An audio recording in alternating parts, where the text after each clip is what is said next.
मदिराहरू विदेशबाट रोक्ने, खै मदिरा खानेलाई किन ल्याउने? नेपालमै बनाउँछन् नि मदिरा, चाहियो भने। त्यसकारण विदेशी मदिरा रोक्ने, सुर्तीका कुरा ठ्याप्पै बन्द गरिदिने। सुर्ती खायो, प्याज थुक्यो, फोहोर गर्यो, कोरोना सार्यो। यस प्रकारका बेइमानीहरूलाई हटाइदिने। मैले शिक्षा क्षेत्रमा एउटा नबुझेको कुरा छ। शिक्षा क्षेत्रमा निजी विद्यालयलाई यो सामुदायिक विद्यालयहरूको गुणस्तर सुधार्ने जिम्मा दिने भनेको के हो? यो शिक्षा मन्त्रीलाई पनि मैले सोधेँ, उहाँलाई पनि थाहा छैन। अनि यो कार्यक्रम के हो? यसले के सामुदायिक र आङ्गिक क्याम्पस र सामुदायिक विद्यालयहरूलाई सार्वजनिक र गुणस्तरीय शिक्षाको मूल थलो बनाउने भनेको हाम्रो दृष्टिकोण र प्रतिबद्धतालाई पुरा गर्छ। त्यसकारण यो बारेमा पनि म प्रश्न हुन चाहन्छु।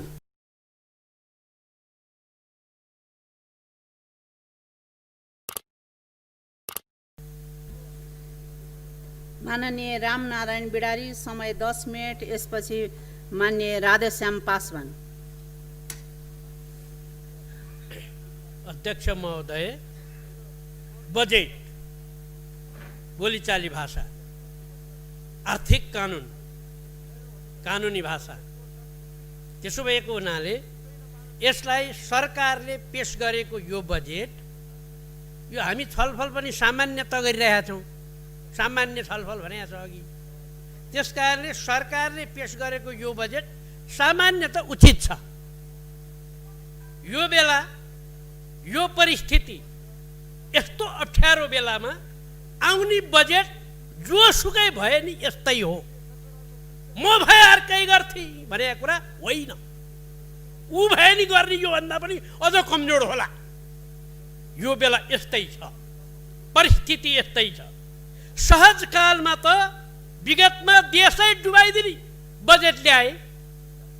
अहिले त असहज परिस्थितिमा यति गर्नु, यति भन्नु, यति लेख्नु, यसलाई लागू यति गर्नु श्रेयकर छ। विकासे मन्त्रालयहरू पनि छन्। ती विकासे मन्त्रालय, भौतिक मन्त्रालयको बजेट प्रशस्त मात्रामा देखियो। शहरी विकास मन्त्रालयको बजेट पनि चान्चुने छैन। सङ्घीय मामिलाको बजेट पनि गजबको छ। कार्यान्वयन गरे भने, मन्त्री इमान्दार भए भने, कर्मचारी सक्रिय भए भने ठ्याक्कै यो बजेटले काम गर्छ। त्यसो भएको हुनाले हामीले स्वास्थ्यको बजेट अहिलेको अवस्थामा सबभन्दा बढी महत्त्वपूर्ण, हरेक मान्य सांसदले पूर्व बजेट छलफलमा पनि यो कुरा राखियो। अहिले पनि भनिन्छ स्वास्थ्य मन्त्रालय, कृषि मन्त्रालय वर्तमान अवस्थामा बजेट बढाउनु पर्ने थियो, बढाएको छ, अझै पुग्ला जस्तो छैन। रोगले के भन्छ त्यही अनुसार यो बजेट साक्षर हेरफेर, यो बजेटमा रकमान्तर आदि हुन सक्छ। अझ यस्ता रकमान्तर गरेर भए पनि नेपाली जनता जो बलिया बलिया पाखुरा भएका, सिप पनि भएका, विदेशमा गएर फर्केर नेपालमै आएर काम गर्छु भनेकाहरूले मस्तसँग, राम्रोसँग, ढुक्कसँग काम गर्न सक्ने परिस्थिति मान्य मन्त्रीहरूले, कर्मचारीहरूले गरे। ब्युरोक्रेसीले भने यो बजेट अझ अपुग छ कृषिमा र स्वास्थ्यमा। कृषिमा रोजगारी पनि जोडिएको छ। अहिले खास ठुलो रोजगारी गर्न रोजगारी अन्त पाइँदैन। ठुला उद्योग खुल्दैन। जति धाग लाए पनि ठुला ठुला कल कारखानाहरू अहिले चल्दैन। त्यसैले कृषिमा नै रोजगारी जोडिया छ। कसरी गर्ने? नाङ्गा डाँडालाई हरियाली कसरी बनाउने? झपक्क फलेका फलहरू कसरी बनाउने? यस प्रकारका काममा यी रोजगारी जोडिएको हुनाले जलविद्युतमा पनि बजेट बढी नै छ। यसलाई ठिकै छ भन्नु पर्यो, किनभने जलविद्युत हाम्रो प्रमुख चिज हो। पर्यटनलाई जोगाउनु पर्ने छ। पर्यटन व्यवसायलाई नजोगाएदेखि नेपाल अहित हुनेछ। नेपालको महत्त्वपूर्ण सेक्टर धराशयी हुन जानेछ। यो वर्ष शिक्षामा रक्षाभन्दा घट्या भन्ने आलोचना आयो। सधैँ रक्षाभन्दा शिक्षा त्यस्तै गर्छन्। बलियाका राज्य चलाउन चाहनेले। तर यसपालि सीमा सम्बन्धी कुरा र कोभिड-19 का समेतलाई रक्षा गर्नुपर्ने भएकोले रक्षा बजेटमा अलिकति पुँजीगत बजेट बढेको पाइयो। खर्च कटौतीका प्रस्तावहरू व्यापक आएका थिए। यही सदनमा पनि मान्य सदस्यहरूले भन्नुभएको थियो, हामीले पनि भनेका थियौँ त्यो खर्च कटौती कुरा कार्यान्वयन गर्छु भनेर आएको छ। त्यो कार्यान्वयन होस्। सरकारले त्यो काम गर्यो भने ठुलो काम गरेको हुन्छ। सङ्घको बजेट घटे पनि यसपालि पहिलाको भन्दा बजेट घटेको छ। प्रदेशको बजेट र स्थानीय तहको बजेट घटेन, किनकि यो सङ्घीयतालाई प्राथमिकता दिएको हो।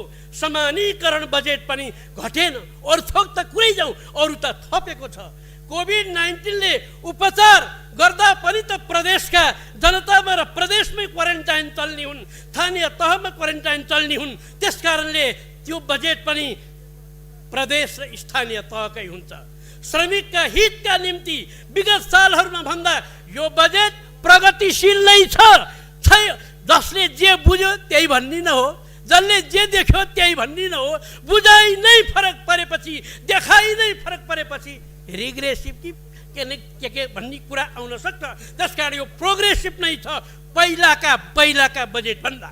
उद्योग व्यवसायलाई 20% देखि 75% ठुला उद्योग जसले चलाएर बसेका थिए, आम्दानीका स्रोतले राज्यको ढुकुटीमा कर तिर्थे, तिनीहरूलाई अहिले घटाइदिएको छ। किनकि यो पनि यही रोग कोभिड-19 को कारणले हो। जलविद्युत सामग्रीहरूका चिज खोइ विदेशबाट ल्याऊ, फटाफट जलविद्युत बनाऊ। यसको लागि भ्याट छुट, अब भ्याट लाग्दैन। आयोजनाका लागि गजबका मेसिनहरू ल्याऊ, गजबसँग आयोजनाहरू सञ्चालन गर, त्यसको लागि भ्याट छुट। यो वर्षको बजेट दीर्घकालीन बजेट होइन अध्यक्ष महोदय, यो 1 वर्षीय बजेट हो, यो वार्षिक बजेट हो। दीर्घकालीन बजेटको निम्ति स्रोतहरू पहिचान हुनुपर्छ, स्रोतहरू आउनु पर्दछ। देशको आम्दानीले तलबसम्म खान नपुग्ने गरी मुलुक अहिलेसम्म चलाएर राख्ने, अनि अहिले खोइ भनेर उफ्रिने। अहिलेसम्मका हाम्रा बजेटले मुलुकले आफैले देशले कमाएको पैसाले तलब पनि खान नपुग्ने अरे। यसपालि पनि त्यस्तै छ। विकास योजनाहरू, राहतहरू, सुविधाहरू अब ऋणबाट गर्नुपर्ने हो। ऋण गर्न हुन्छ कि हुन्न? आपत पर्दा, सङ्कट पर्दा, मर्न लाग्या बेला, रोगले थिलथिलो पारे बेला नगरेर ऋण कहिले गर्ने हो त्यो? त्यसकारण सरकार ऋण गरेर भए पनि यी मुलुकका जनतालाई इमानपूर्वक रोगबाट मुक्त गराऊ, भोकबाट मुक्त गराऊ, ढुक्कसँग बनाऊ। अनावश्यक सार्वजनिक खर्चहरू, सार्वजनिक निकायहरू खारेज गरिनुपर्छ। अनावश्यक निकायहरू छन् यहाँ। सङ्घ र प्रदेश स्थानीय तहलाई समन्वय गरेर यसबाट काम गर्नको निम्ति सरकारले प्रतिबद्धता व्यक्त गरेको छ। सार्वजनिक र निजी सहकारी 3 थरीका 3 खम्बे सिद्धान्तलाई यसले अङ्गीकार गरेको छ। प्रदेश र स्थानीय तहलाई बजेट समानीकरण, समपूरक, विशेष अनुदान, सशर्त अनुदानहरू दिएर मनज्ञ चाहिँ नि काम गर्न कोसिस गरिरहेको छ। विभिन्न आयोजनाहरूमा स्थानीय तहलाई अनुदान बढाइदिएको छ। वित्त आयोगको प्रतिवेदन अनुसार स्थानीय तहलाई सशर्त अनुदान उल्लेख छ। स्थानीय तहले सञ्चालन गर्ने विभिन्न कामहरू जे छन् ती काम पनि गर्नको निम्ति यसले मद्दत पुर्याएको छ। समग्रमा यो बजेट ठिक्कै छ। खोजेको आयोजनालाई बजेट दिइरहेछ। कर वृद्धि सुनमा र पेट्रोलमा गरेका छ। अब पेट्रोल र सुन तस्करीहरूलाई रोक्नको निम्ति हो कि अर्थकै हो, यो चाहिँ सरकार स्पष्ट पारिदिनु पर्यो। कोरोनामा रकमान्तर गरेर राहतमा श्रमिक वर्गलाई राखेर क्वारेन्टाइनलाई व्यवस्थित गरेर टन्न दाल भात खानिदिनु पर्यो। नेट पनि चलाइदिनु पर्यो। त्यहाँ युवाहरू अहिलेको जमानामा सास फेर्ने जस्तै भइसकेका छन्। नेट मदिराहरू विदेशबाट रोक्ने, खै मदिरा खानेलाई किन ल्याउने? नेपालमै बनाउँछन् नि मदिरा, चाहियो भने। त्यसकारण विदेशी मदिरा रोक्ने, सुर्तीका कुरा ठ्याप्पै बन्द गरिदिने। सुर्ती खायो, प्याज थुक्यो, फोहोर गर्यो, कोरोना सार्यो। यस प्रकारका बेइमानीहरूलाई हटाइदिने, विदेशबाट रोकिदिने, खर्च कटौतीका प्रावधानहरू लागू गर्ने, इलेक्ट्रिकबाट चल्ने गाडीहरू नि अध्यक्ष महोदय त्यो अहिले आवश्यक हो। त्यसमा भन्सार किन बढा सरकार, त्यो मलाई थाहा भएन। त्यो चाहिँ सरकारले भन्नु पर्यो। इलेक्ट्रिकबाट चल्ने सवारी साधन भन्सार वृद्धि किन गरेको, कृषिको मलमा भन्सार वृद्धि किन गरेको, त्यति होइन। सांसदको हैकम चल्ने गरी, वडा अध्यक्षसँग प्रतिस्पर्धा गर्ने गरी, कोही सांसदले भने ठाउँमा रकम जाने गरी यो कोष किन चलाएको? यो त सैद्धान्तिक रूपले मिल्दैन, रोगले पनि मिल्दैन, भोकले पनि मिल्दैन। सांसदहरू के सार्वजनिक शान्ति सुरक्षाको काम भने प्रशासनले गर्छ, विकासको काम भने स्थानीय तहले गर्छ, मुद्दा मामिला काम गर्यो भने स्थानीय तहमा न्यायिक निकाय छ, अदालत छ। अनि र्याउ ती मान्ने चाहिँ गाउँमा गएर कोरोनासँग मिसिँदै फेरि उपत्यका किन आउने? यो गजबको काम भइराखेको छ। त्यस कारणले सिडिओ अहिले अलि सुध्रिया छ, तर फेरि अर्कोले बिगार्न लाग्यो। कृषिमा भन्दा रक्षामा बजेट बढी छ, सीमा सुरक्षालाई व्यवस्था गर्ने बजेट छैन। विदेशबाट जो सिद्धिन लाग्यो अध्यक्ष महोदय, विदेशबाट जोस डाँगर लिएर देश प्रेम गर्छु भनेर आउनेलाई रोजगारी पुगेन। उत्पादनमूलक काम गर्नलाई युवाहरूलाई रोजगारी किटान भएन। तालिम चाहियो, सिप चाहियो, श्रम चाहियो। यही कुरा सरकारले गरोस्, अरू कुरा ठिक छ। धन्यवाद। आर्थिक वर्ष 2077-78 को राजस्व र व्ययको वार्षिक अनुमान बजेट माथि सामान्य छलफल गरियोस् भनी प्रस्ताव पेश गर्न समय उपलब्ध गराउँछु।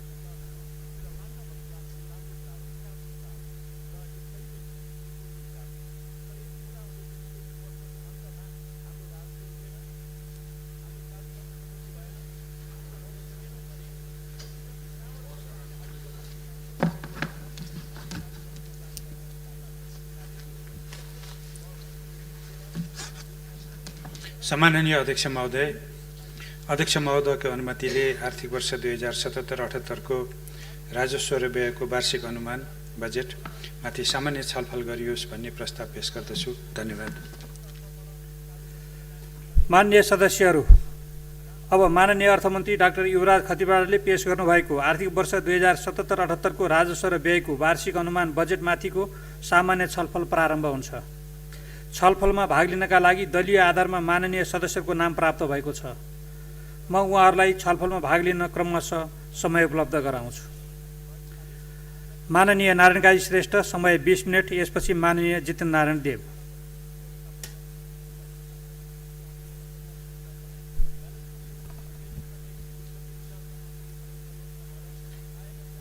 सम्माननीय अध्यक्ष महोदय, नेपालको संविधान अनुसार नेपालको सरकारको तर्फबाट माननीय अर्थमन्त्री ज्यूले गत 15 गते आगामी आर्थिक वर्ष 77-78 को आयव्ययको वार्षिक अनुमान अर्थात् बजेट प्रस्तुत गर्नुभएको छ। 14 खरब 74 करोड 74 अरब 64 करोड को अनुमानित बजेट अहिलेको कोभिड-19 पछाडिको देशको आवश्यकता अनुरूप छ र सरकारको नीति तथा कार्यक्रम र यस अघि नै माननीय अर्थमन्त्रीज्यूद्वारा प्रस्तुत सरकारको आगामी आर्थिक वर्षको बजेटका प्राथमिकता र सिद्धान्तहरूमा नै आधारित छ। त्यसैले यो बजेटले आजको राष्ट्रको आवश्यकतालाई सम्बोधन गरेर नेपालमा ठूलो परिवर्तन पछाडि जुन सामाजिक न्यायसहितको समृद्धिको लक्ष्य हासिल गर्ने हामीले अपेक्षा गरेका छौँ, त्यही दिशातिर उन्मुख हुने आधार यसले तयार गर्नेछ भन्ने मैले ठानेको छु र त्यसैले यो बजेट सकारात्मक अहिलेको आवश्यकता अनुरूप भएकोले यसलाई क्रियान्वयन गरेर जानु नै अहिलेको आवश्यकता रहेको कुरा प्रश्न पार्न चाहन्छु। यस बजेटले 4वटा सिद्धान्त र उद्देश्यहरूलाई अगाडि राखेको छ। त्यो सिद्धान्त र उद्देश्य मुताबिक यसले 6वटा क्षेत्रहरूलाई प्राथमिकताका क्षेत्रहरू भनेर निर्धारण गरेको छ र त्यो वस्तुसम्मत छ र आजको आवश्यकता अनुसार नै छ। सिद्धान्त र उद्देश्यको कुराकानी गर्दा यसले पहिलो कुरो कोभिड-19 जस्ता कोभिड-19 र यस्ता संक्रामक रोगहरू र विपदबाट नेपाली जनतालाई बचाउने, जीवन रक्षा गर्ने उद्देश्य र स्वास्थ्य सुनिश्चितताको उद्देश्यलाई प्राथमिक दिएको छ। उद्देश्य यो सिद्धान्तलाई पक्रेको छ।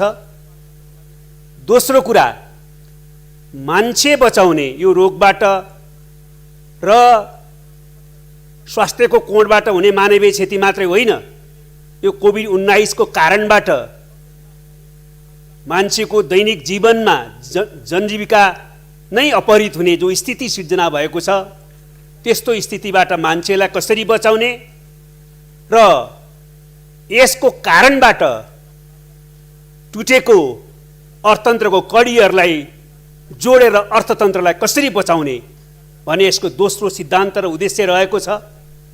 र तेस्रो, यसले स्वाभाविक रूपमा नेपाली जनताको मौलिक अधिकार,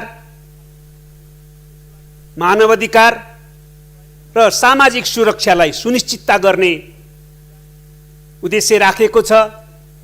र चौथौं, यसले रोजगारी केन्द्रित गर्ने, आयात प्रतिस्थापनलाई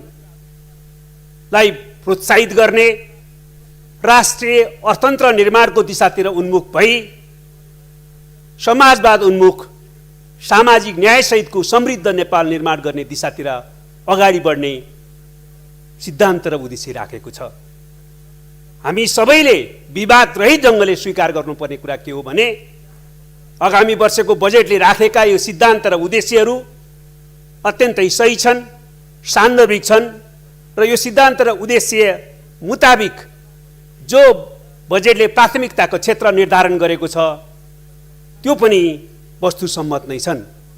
प्राथमिकताको क्षेत्रहरू निर्धारण गर्दा यसले स्वाभाविक रूपमा पहिलो कोभिड-19 को रोकथाम, नियन्त्रण र उपचारको कार्यक्रम र त्यो सँगसँगै नेपालमा स्वास्थ्य क्षेत्रमा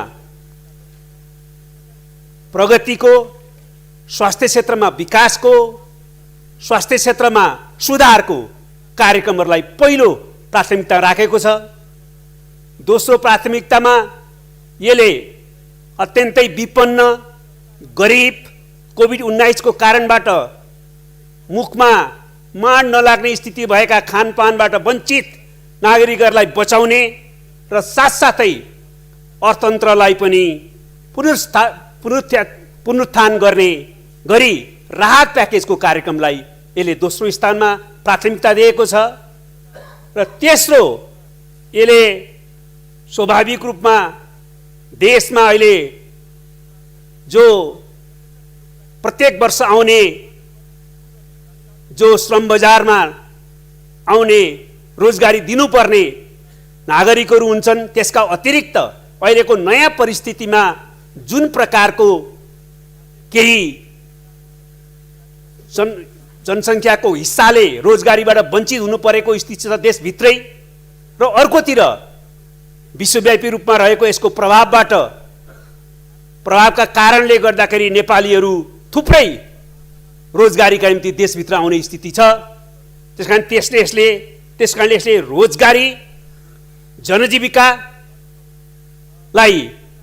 तेस्रो प्राथमिकताको क्षेत्र निर्धारण गरेको छ। अत्यन्तै सही छ र यसले रोजगारीका निम्ति कृषि क्रान्तिलाई त्योसँग जोडेर मुख्य प्राथमिकताको क्षेत्र रोजगारीका निम्ति ठहर गरेको छ र त्यस सँगसँगै यसले जनजीविका र सामाजिक सुरक्षा र संरक्षणलाई पनि साथसाथै अगाडि बढाएको छ।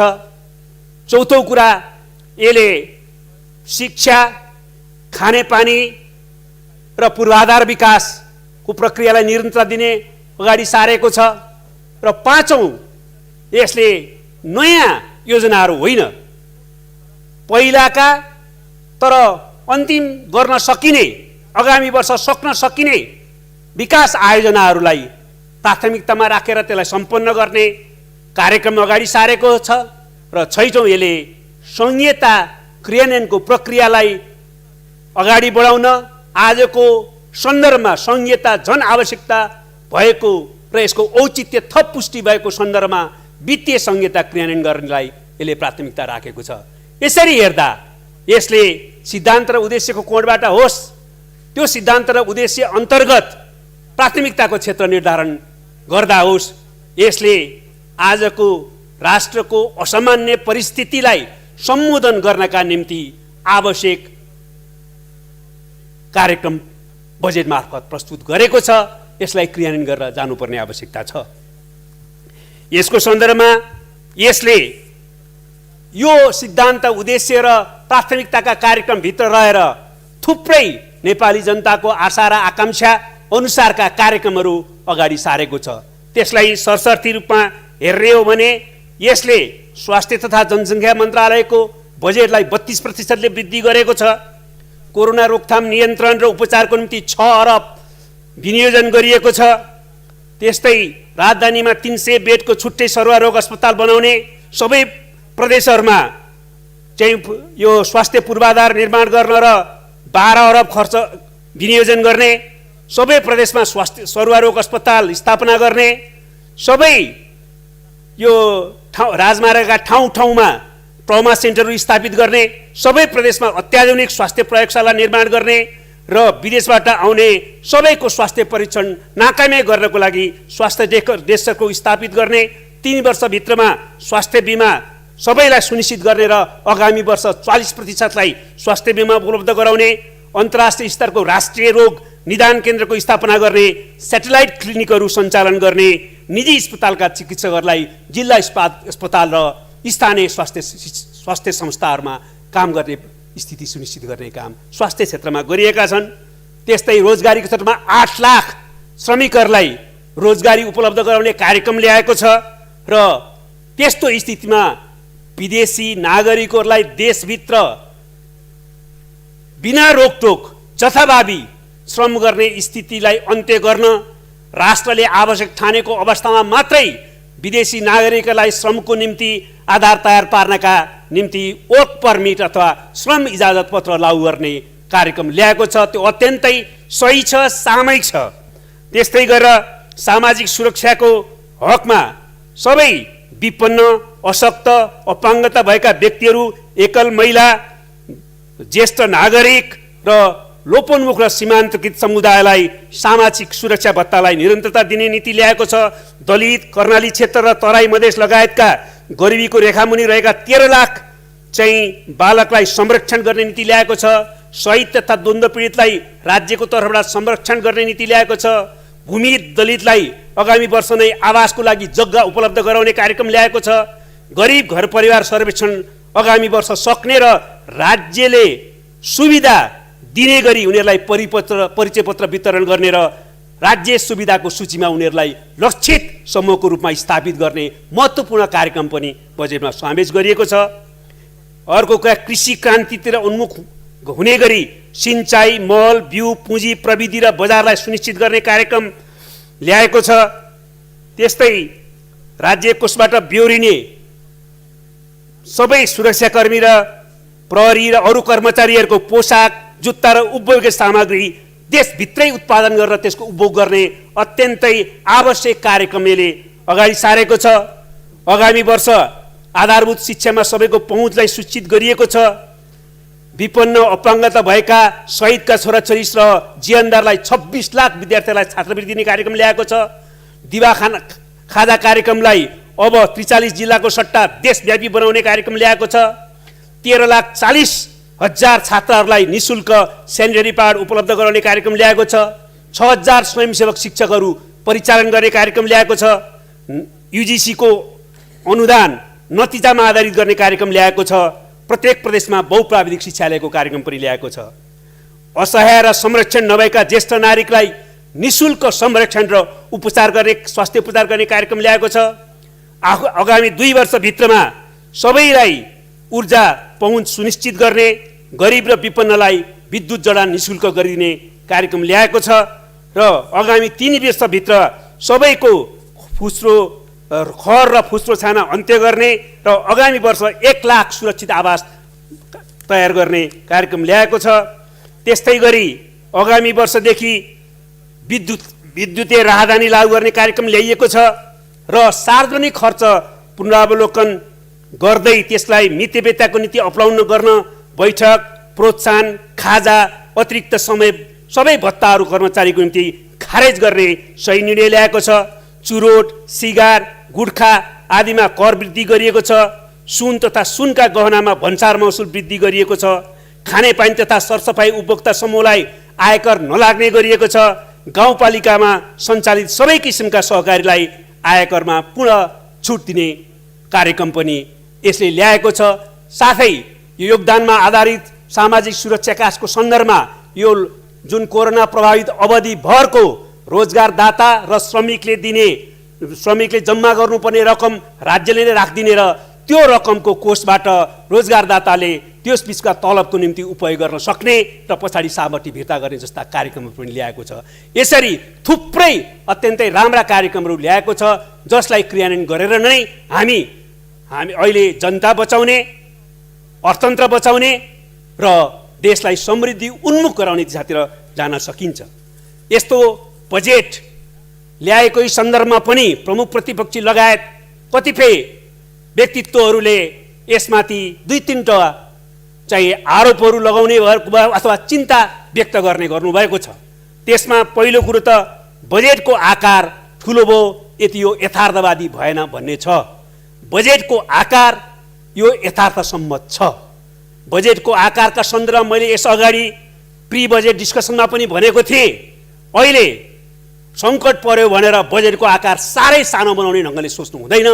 महत्त्वकाङ्क्षी, धेरै महत्त्वकाङ्क्षी नराखौँ, तर यथार्थसम्मत नै हामीले ठिकै साइडको बजेट ल्याउनुपर्छ भनेर भनेका थियौँ र अहिले त्यसै अनुसार बजेट आएको छ। यो बजेटको हाम्रो आय जो स्थिति छ, आयको अनुमान त्यसलाई पुरा गर्न सकिने खालको छ। त्यसकारणले यो अतिरञ्जित प्रकारको साइज भयो भन्ने कुरा सही होइन।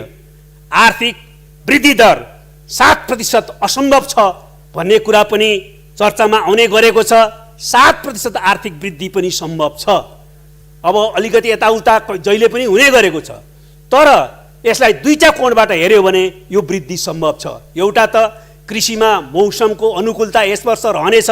दोस्रो, 15 लाख करिब अझ दक्षयुक्त अर्को क्षेत्रमा काम गरिरहेकाहरू पनि कृषिमा अहिले श्रमिकको रूपमा जाने र कृषि व्यवसायमा जाने सम्भावना छ। त्यसैले गर्दाखेरि कृषि उत्पादनमा हुने वृद्धि मात्रै हेर्ने हो भने पनि यो सम्भावना छ। त्यसै गरेर यो आर्थिक वृद्धि दरलाई हामीले बेस इयरको आधारमा पनि हेर्नुपर्ने हुन्छ। अहिलेको बेस इयर इफेक्टको हेर्ने हो भने अहिले हाम्रो आर्थिक वृद्धि दर 2% मात्रै हुने स्थितिमा त्यसलाई ल्याएर हेर्दाखेरि 7% आर्थिक वृद्धिको सम्भावना छ। हामीले भूकम्पको बेलामा हेऱ्यौँ भने भूकम्पको बेलामा आर्थिक वृद्धि हाम्रो स्वात्तै तल झरेको थियो। त्यसकारणले अर्को वर्ष हाम्रो आर्थिक वृद्धि 7% पुग्ने हाम्रो अनुमानलाई त्यसले पुरा गरेको थियो, बढाएको थियो। त्यसकारणले यो आर्थिक वृद्धि पनि वस्तुसम्मत नै छ। त्यसै गरी अर्को ऋण, यो चाहिँ जो आन्तरिक र बाह्य ऋणको कुरा गरिएको छ, यो चाहिँ वस्तुसम्मत छैन, यति उठाउन सम्भव छैन जो भन्ने कुरा गरिएको छ, त्यो पनि त्यस्तो स्थिति होइन। हामीले अझ, मेरो विचारमा त अझ ऋणलाई बढी उठाएर भने बजेटको थोरै साइज बढाउनु पनि सकिन्थ्यो जस्तो लाग्छ। तैपनि अर्थमन्त्रीज्यूले अहिलेको आवश्यकता अनुसार आन्तरिक र बाह्य ऋणको सन्दर्भमा जति यहाँ राख्नुभएको छ त्यो पनि सही छ। त्यसैले यो बजेट यथार्थसम्मत छ, यसलाई क्रियान्वयन गर्नु आवश्यक छ। जतिसुकै चुनौती भए पनि यसलाई क्रियान्वयन गरेर जाँदा अहिले अर्थतन्त्रले भोगेका समस्याहरूलाई चिर्दै अर्थतन्त्रलाई चलायमान र गतिशील बनाउँदै हामीले लक्ष्य गरेको सामाजिक न्यायसहितको समृद्ध नेपाल निर्माणको आधार तयार गर्ने क्षेत्र जान सकिन्छ भन्ने स्पष्ट छ। अब म माननीय अर्थमन्त्रीजीले प्रस्तुत गर्नुभएको बजेटका सन्दर्भमा केही विषयहरूमा गम्भीर ध्यान आकर्षण गराउन पनि चाहन्छु। पहिलो कुरो, अहिले कोभिड-19 को विश्व महामारीको सन्दर्भमा विश्वव्यापी रूपमा एउटा ठुलो रिथिङ्किङ प्रोसेस, पुनर्विचारको प्रक्रिया सुरुवात भएको छ। हाम्रो जीवन दृष्टिकोणमा, हाम्रो विकासको ढाँचामा र हाम्रो सामाजिक आर्थिक राजनीतिक प्रणालीमा हामीले चाहिँ विश्वव्यापी रूपमा बहस भइरहेको देखेका छौँ र नयाँ विश्व व्यवस्थातिर पनि बहस हुँदैछ। तर अहिलेको हाम्रो अर्थमन्त्रीज्यूले पेश गर्नुभएको बजेटमा यसको सामान्य सङ्केत पनि छैन। हामीले प्रकृति मैत्री र हामीले चाहिँ समाजमुखी यो विकासको ढाँचा अनुरूप अगाडि बढ्ने कुरालाई प्रष्ट आत्मसात गरेर त्यो आधारमा अगाडि बढ्ने एउटा हामीले प्रष्टता हासिल गर्नु पर्थ्यो। त्यसलाई बजेटमा त्यो ढङ्गले अगाडि बढ्ने प्रतिबद्धता सहित आउनु पर्थ्यो। दोस्रो कुरा, कोभिड-19 पछिको असामान्य परिस्थितिलाई सम्बोधन गर्ने बजेट त आएको छ, त्यो सही छ। तर यो हरेक सङ्कट हाम्रो लागि अवसर पनि बन्न सक्छ। कोभिड-19 ले हाम्रो लागि एउटा अवसर दिन सक्छ। त्यसकारणले गेम चेन्जिङ भिजन र कमिटमेन्ट यसमा चाहिन्थ्यो, बोल्डनेस चाहिन्थ्यो। असामान्यलाई सम्बोधन गर्न जे सामान्य चाहिन्छ त्यो मात्रै सम्बोधन गर्न हुँदैन थियो। हामीले यतिखेर चाहिँ अत्यन्तै साहसका साथ हामीले नयाँ दिशामा जाने एउटा चाहिँ भिजन र कमिटमेन्ट त्यसमा प्रस्तुत गर्नु पर्थ्यो। त्यसमा सायद अलिक कमी भयो, बोल्डनेस कमी भयो, कमिटमेन्ट कमी भयो जस्तो लाग्छ। तेस्रो कुरा, रोजगारी सृजना र कृषिमा बजेट र घनीभूत योजनामा पनि अझै बढी हामीले केन्द्रित गर्नु पर्थ्यो। त्यो पर्याप्त भएन कि भन्ने लाग्छ। अर्को कुरा, स्वास्थ्य क्षेत्रमा पूर्वाधार विकास सहित थुप्रै महत्त्वपूर्ण कुराहरू ल्याएको छ, अत्यन्तै सही छ। तर एउटा गम्भीर विषयमा उठाउन चाहन्छु।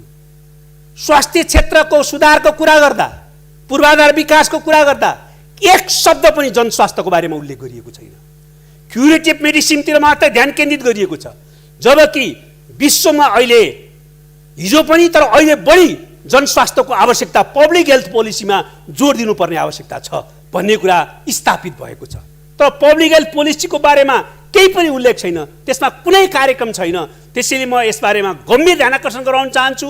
यो क्षेत्रबाट हामी खालि क्युरेटिभ मात्रैमा ध्यान दिएर स्वास्थ्य क्षेत्रको सुधार गर्न सक्दैनौँ। हामीले पब्लिक हेल्थ रिसर्च काउन्सिल बनाएर पब्लिक हेल्थमा नयाँ नयाँ चाहिँ कार्यक्रमहरू ल्याएर त्यसलाई प्राथमिकता साथ अगाडि बढाउनु पर्ने आवश्यकता छ। त्यसै गरी मैले शिक्षा क्षेत्रमा एउटा नबुझेको कुरा छ। शिक्षा क्षेत्रमा निजी विद्यालयलाई यो सामुदायिक विद्यालयहरूको गुणस्तर सुधार्ने जिम्मा दिने भनेको के हो? यो शिक्षा मन्त्रीलाई पनि मैले सोधेँ, उहाँलाई पनि थाहा छैन। अनि यो कार्यक्रम के हो? यसले के सामुदायिक र आङ्गिक क्याम्पस र सामुदायिक विद्यालयहरूलाई सार्वजनिक र गुणस्तरीय शिक्षाको मूल थलो बनाउने भनेको हाम्रो दृष्टिकोण र प्रतिबद्धतालाई पुरा गर्छ। त्यसकारण यो बारेमा पनि म प्रश्न हुन चाहन्छु। त्यसै गरी सार्वजनिक खर्च पुनरावलोकन आयोगले जो सुझावहरू दिएको छ त्यसलाई क्रमशः क्रियान्वयन गरिनेछ अध्ययन गरेर भनिएको छ। होइन, यसपालि क्रियान्वयन यो गर्ने भनेर हामीले दृढता प्रकट गरेर आउनु पर्थ्यो। यो गरियो, यति खर्च सार्वजनिक क्षेत्रमा कटौती गर्ने निर्णय गरियो भनेर आउनु पर्थ्यो, त्यो भएन। त्यसै गरेर यो स्थानीय क्षेत्र पूर्वाधार साझेदारी कार्यक्रम, जसलाई सामान्य चलनचल्तीमा सांसद विकास कोष पनि भनिन्छ, अहिलेको सङ्कटको बेलामा हामीले सार्वजनिक क्षेत्रको खर्च कटौती गर्न, मितव्ययताको नीति लिन र प्राथमिकताको क्षेत्रमा लगानी गर्न यसलाई खारिज गर्नु पर्थ्यो। यो बजेटको बारेमा औचित्य अनुचित्यको बारेमा यो कार्यक्रमको बारेमा छलफल छ, त्यो छलफल गर्दै जान सकिन्थ्यो। मेरो विचारमा त्यसलाई सधैँ खारिज गर्नुपर्छ, सधैँको लागि भन्ने हो। तर पनि यसपटक भने त्यसलाई खारिज गर्नै पर्थ्यो। मलाई थाहा छ अर्थमन्त्रीजी यो खारिज गर्नु पक्षमा भन्नुहुन्छ, प्रधानमन्त्रीजीसँग कुरा गर्दा उहाँले पनि त्यही भन्नु। के कारणले यो खारिज भएन? यो साहस भएन, साहसको अभाव हो। यो खारिज गर्नै पर्ने कार्यक्रम थियो। त्यसै गरी अहिले कर्मचारीहरूले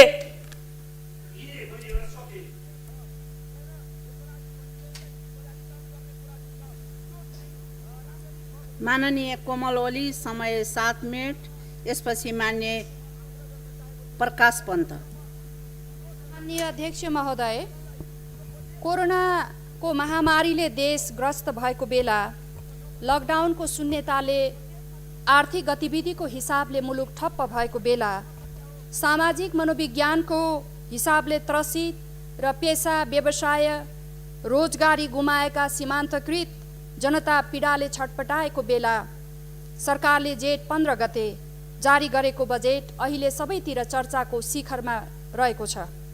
किन चर्चाको शिखरमा छ भने यसले प्राथमिकता निर्धारण गरेको छ। सामान्य अध्यक्ष महोदय, गत वर्षभन्दा 58 अर्ब रुपैयाँले सानो आकारमा बजेट ल्याइएको भए पनि यसले कोरोना महामारीको समस्यालाई उच्च प्राथमिकताका साथ सम्बोधन गरेको छ। अहिले स्वास्थ्य क्षेत्र होस्, चाहे रोजगारीको क्षेत्र, शिक्षाको क्षेत्र होस्, चाहे पर्यटनको क्षेत्र, साना मझौला र घरेलु उद्योग हुन् वा ठुला उद्योगहरू, कृषि क्षेत्र होस् या यातायात, सबै क्षेत्र शिथिल भएर सरकारको बजेटमा आँखा लगाएर बसेका थिए। त्यसैले यो बजेट सबैको आशा र भरोसाको केन्द्र पनि बनेको थियो।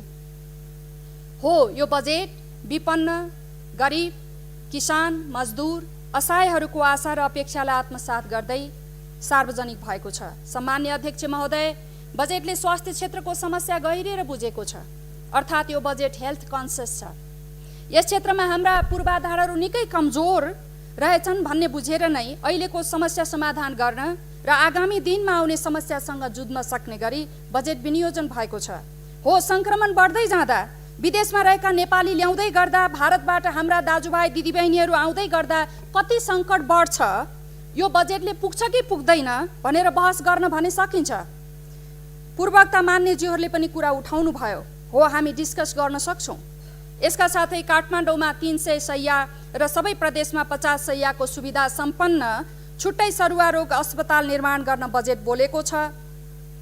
त्यसै गरी सरकारी अस्पतालमा 250 शैय्याको आइसियु थप बेड विस्तार गर्ने नीति लिएको छ। साथै स्थानीय तहमा 5 देखि 15 शैय्यासम्मको आधारभूत अस्पताल निर्माण गर्ने, केन्द्रीय अस्पतालहरूबाट गरिब तथा विपन्न वर्गलाई प्राथमिक चरणको आकस्मिक स्वास्थ्य सेवा निशुल्क उपलब्ध गराउने जस्ता जनताको प्रत्यक्ष र आधारभूत स्वास्थ्य सेवासँग जोडिएका कार्यक्रम के राम्रा कार्यक्रम होइनन्? पक्कै पनि स्वास्थ्य क्षेत्रमा यो ठुलो फड्को हो। सामान्य अध्यक्ष महोदय, त्यस्तै कृषिलाई आत्मनिर्भर बनाउने अठोट व्यक्त गरेको छ र कृषिलाई बजेटले उच्च प्राथमिकता दिएको छ। विदेशबाट आएका युवाहरू र स्वदेशकै युवाहरूलाई सिप अनुसार कृषिमा जोड्ने भएको छ। किसानका उत्पादनलाई सोझै मार्केटमा लैजाने र अब बिचौलियाको अन्त गर्न यसले काम गरेको छ। तर एकैचोटि सबै कुरा गर्न सकिन्छ कि सकिँदैन भन्ने कुरामा हामी छलफल गर्न सक्छौँ, तर यो प्राथमिकतालाई हामीले सम्मान गर्नै पर्दछ। कृषकको उत्पादनको समर्थन मूल्य र खरिदको ग्यारेन्टी गरेको छ। प्रधानमन्त्री कृषि आधुनिकीकरण आयोजनालाई नयाँ ढङ्गले सञ्चालन गरेर सबै स्थानीय तहमा एक स्थानीय तह एक उत्पादन पकेट क्षेत्र विस्तार गर्ने भएको छ। 200 खाद्य भण्डार केन्द्र स्थापना गर्ने भएको छ। कृषि उत्पादन बढाउन मल बिउ समयमै उपलब्ध गराउनुका साथै रासायनिक मलको अनुदानका लागि मात्र 11 अर्ब विनियोजन भएको छ। अब मल बिउको समस्या हुने छैन हाम्रा अन्नदाता किसानहरूलाई। सामान्य अध्यक्ष महोदय, कृषिजन्य उत्पादनको सङ्कलन तथा वितरणको सहकारी मार्फत गर्ने गरी बजेटले रकम विनियोजन गरेको छ। कृषकलाई सहज रूपमा सहुलियत ब्याजमा ऋण, बिमा प्रिमियम सरकारले तिरिदिने जस्ता कृषकको हितमा कार्यक्रम आएका छन्। यो भन्दा हर्षको कुरा हाम्रा कृषक दाजुभाइहरूका लागि के हुन सक्छ र? तर यी कार्यक्रमको फाइदा लक्षित वर्गसम्म पुगोस्, सरकार हाम्रो चाहना यही हो। सामान्य अध्यक्ष महोदय, कृषिलाई सिँचाइसँग जोडिएर हेरिएको छ। खेतीयोग्य जमिनमा सिँचाइ पुर्याउन सुदूरपश्चिम प्रदेशकै शानको रूपमा हुने गरी महाकाली सिँचाइ आयोजना राष्ट्रिय गौरवको आयोजनाको रूपमा अगाडि बढाउन 10 अर्ब 25 करोड रुपैयाँ रकम छुट्याइएको छ। त्यस्तै प्रदेश नम्बर 2 को भूमिलाई सिंचित र उर्वर बनाउन सुनकोशी मरिन बहुउद्देश्य आयोजना अगाडि सारिएको छ। सामान्य अध्यक्ष महोदय, यसले जो रोजगारीको सिर्जना गर्ने भनेको छ, जसरी आत्मनिर्भर गर्ने भनेको छ, यो अत्यन्तै पोजिटिभ पक्ष हो र यो सुरुवात हो। तर यसलाई बढाउनका निम्ति हाम्रो कार्यदक्षता पनि वृद्धि गर्न जरुरी छ। कर्मचारी तन्त्रमा क्षमतामा अभिवृद्धि गर्नु पर्यो। पुँजीगत खर्च भएन भने समाजमा पैसा आउँदैन, समाजमा पैसा आएन भने जनताको हातमा पैसा जाँदैन। खर्च भएन भने अहिलेसम्म हाम्रो समस्या भनेकै खर्च नहुनु हो। सामान्य अध्यक्ष महोदय, यसतर्फ हामीले नयाँ ढङ्गले सोच्नु पर्यो, परम्परागत ढङ्गले सोचेर भएन। सामान्य अध्यक्ष महोदय, रोजगारीलाई उच्च प्राथमिकता दिई क्षेत्रगत रोजगारी सिर्जना गर्ने गरी बजेट विनियोजन गरिएको छ। सबै बेरोजगारलाई सिप विकास तालिम र प्रविधिमा पहुँच पुर्याउन बजेटको व्यवस्था गरिएको छ। श्रम मुलुक रोजगार कार्यक्रम सञ्चालन गर्ने गरी प्रधानमन्त्री रोजगार कार्यक्रमको दायरा विस्तार गरिएको छ। सम्मान्य अध्यक्ष महोदय, म 1 मिनट टाइम माग्न चाहन्छु। कोभिड-19 को समस्याले थलिएका घरेलु साना उद्योग, मझौला र कोरोना प्रभावित पर्यटन व्यवसायका श्रमिक तथा कर्मचारीको पारिश्रमिक भुक्तानी र व्यवसाय सञ्चालन गर्न 5% सहुलियतपूर्ण ब्याज दरमा कर्जा उपलब्ध गराउन 50 अर्बको छुट्टै कोष स्थापना गरेर आहतमा परेकालाई राहत प्रदान गरेको छ। त्यति मात्र होइन, पुनर्कर्जा कोष 1 खर्ब पुर्याउने र विद्युत उपभोक्तालाई महसुल छुट तथा सुविधा दिने र सङ्गठित क्षेत्रका श्रमिकको सामाजिक सुरक्षा कोषमा हुने योगदान लकडाउन अवधिभर सरकारले बेहोर्ने, नेपाली वायु सेवा कम्पनीहरूले भुक्तानी गर्नुपर्ने पार्किङ शुल्क, दस्तुर एवं हवाई इन्धनमा कर छुट जस्ता राहत प्याकेजले व्यवसायको मनोबल उच्च बनाएको छ। सम्मान्य अध्यक्ष महोदय, त्यस्तै बजेटले लघु, घरेलु तथा साना उद्योग तथा व्यवसायीहरूलाई कारोबारको सीमा अनुसार 25 देखि 75% सम्म कर छुटको व्यवस्था हुने गरी दुखद समयमा सरकारका साथमा रहेको, सरकार उनीहरूको साथमा रहेको अनुभूति गराएको छ। होटल, हवाई, ट्राभल, ट्रेकिङ एवं यातायात व्यवसायीलाई 20% कर छुटको रुमालले आँसु पुछिदिएको छ। समाजवाद उन्मुख अर्थव्यवस्थाको सम्भागका रूपमा रहेका सबै ग्रामीण सहकारीलाई कर छुट, नगर क्षेत्रमा अवस्थितलाई साविक दरमा 50 देखि 75% सम्म कर छुट दिएर सहकारीलाई जिम्मेवार हुन अभिप्रेरित गरेको छ। र अर्थमन्त्रीज्यूले जुन विद्युतीय सवारी साधनमा भन्सार शुल्क किन बढाइएको हो, यसमा भने मलाई बुझ्न गाह्रो भएको छ। सम्मान्य अध्यक्ष महोदय, म अन्तिमतिर आइसकेकी छु। हाम्रो बजेटले भूमिहीन दलितलाई आवश्यक जमिन उपलब्ध गराउने व्यवस्था गर्नु, अनाथ, अपाङ्ग, जोखिममा परेका र HIV संक्रमित लगायत 13 लाख बालबालिकालाई बाल संरक्षण अनुदान कार्यक्रममा समेट्नु, विपन्न र अपाङ्गता भएका नागरिकका बालबालिका सहितका छोराछोरी एवं जेहेन्दार 26 लाख बालबालिकालाई छात्रवृत्तिको व्यवस्था गर्नु, सामुदायिक विद्यालयमा अध्ययनरत कक्षा 5 सम्मका सम्पूर्ण विद्यार्थीहरूका लागि दिवा सेवाको खाजाको व्यवस्था गर्नु, जुन अत्यन्त उत्तम कुराहरू रहेका छन्। र अन्त्यमा के भन्न चाहन्छु भने, सम्मान्य अध्यक्ष महोदय, उच्च पदमा बस्ने, ठुला घर बनाउने, ठुला पर्खाल लगाउने र सुरक्षा निकाय राख्ने यो VIP कल्चरको अन्त्य गर्न यो बजेटले सुरुवात गरेको छ। अहिले यो सरकारले त्यो घरको 4 दिवारबाट देशको सुरक्षामा ध्यान दिएको छ र देशको सुरक्षा नभई घरको सुरक्षा हुँदैन भन्ने मान्यताका साथ हामीले सुरक्षा निकायलाई सीमामा लगेका छौँ र इतिहासमा पहिलो पटक सीमा सुरक्षाका लागि बजेट छुट्याइएको छ। त्यसका लागि म सलाम गर्दछु। धन्यवाद।